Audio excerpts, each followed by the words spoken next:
One of the great sights to see when you're in Kyoto is the Fushimi Inari Shrine. But what about a day trip to Nara combined with that? Is it even possible? Let's get into it. So if you have Kyoto as your base while visiting Japan, Fushimi Inari Shrine is right on the way to Nara. So you can actually plan a day where you do both things in the same day. And I'm going to tell you how.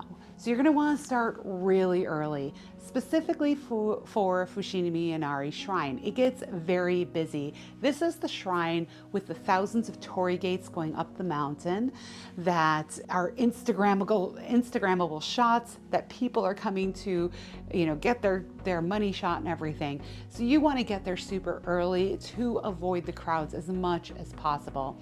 A lot of the bigger tour groups are going to arrive somewhere around 9:30, 10 a.m. and you want to get there before that. So you want to head out probably around 6:30 in the morning to get there right at like 7, so you can get there before all of those crowds. Now, when you're exploring, it is a bit of a hike. It's not for the faint of heart. It is uphill all the way. So take your time, but it is incredible. The torii gates are just so breathtaking as you're making this climb. But again, you're getting your morning workout, so just be prepared. If you're going to do the whole trail, you want to plan out for an hour and a half to 2 hours, maybe even 3 hours, depending on how fast you walk. Regardless, you're probably going to want to spend a good hour and a half at this specific shrine anyway, because there's lots of things to do. If you have a Goshinko book, you're going to want to get your stamp done. There's usually a line for that. You may want to go pray at the shrine. So all of these things are going to take time, but the biggest chunk of your time is going to be climbing and exploring the torii gates up and down. There's plenty of little tiny shrines along the way to stop and rest and just take in the nature of the space. And keep in mind, the higher you go, the less people there are. So if you are really looking for a way to get a beautiful shot with just you in it and the torii gates, keep climbing. When you are all done, you may want to stop on your way back to this JR station. There is an Inari Shrine station. That's where you're getting off and where you'll get back on to head down to Nara. Now, the JR line that you're going to take out of Kyoto is the Nara line. So it's really easy to hop on the JR train, get off at the Inari station, go visit the temple, walk back, get back on the Nara line, and head down to the Nara station. They make it pretty easy. They're not naming these stations kind of crazy for you to figure out. So once you are getting off at the Nara station, you're going to head over to where everything is, where Nara Park is, where the Buddhist temple is, and where the shrine is. So the two Buddhist temples that are of interest in Nara are the Kofukuji and the Todaiji. Those two temples are very close to each other, really on the same grounds, and those are where you're going to spend most of your time.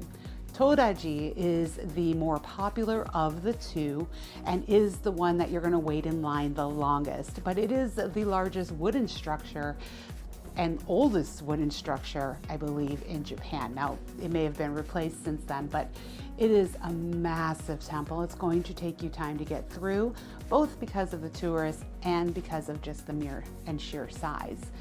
It is a beautiful spot, and I can't even describe what it was like to see the large Buddha and all of the avatars. And then it has a unique pillar where if you can fit through the hole in the bottom, it's supposed to bring you enlightenment into your next life. I could not fit through the hole, so I'm not going to be very enlightened apparently. Once you're done with both of the Buddhist temples, now you're going to head over to Nara Park. Now, if you've Googled or looked up Nara Park and seen the videos, yes, it is true. This is where the bowing deer are. Now, since the pandemic, they've gotten probably a little bit more aggressive than they were previously, so you do need to keep that in mind. They are wild animals, though they are very calm and fairly domesticated and used to people being around, you will see signs everywhere about them reaching into your pocket or biting you. So you do have to keep that in mind. Don't tease them. They do sell these little wafers that you are going to feed them. And when the deer comes up, you bow, and the deer is supposed to bow back to you, and then you give them their wafer. This is really a fun experience.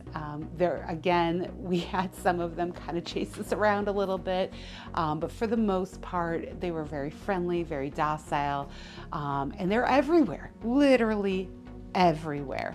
But of course, when you have an experience like this, it's going to bring out the people as well. So Nara Park gets very crowded, especially in the late afternoon, but it is a really fun way to end your day exploring this area. On your way back, if it's not too late, you can certainly stop along and get some great eats, or there's plenty of 7-Elevens and Lawson's between Nara Park and the train station that you can pick up a quick bite.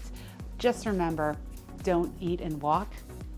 Eat while you're at the Lawson or the 7-Eleven, and then head to the train. If you're looking for other great day trips or ways to spend your day from Kyoto, make sure to leave a comment below. I would love to help you plan your trip to Kyoto and the surrounding areas and help you explore Japan in the way that makes sense for you.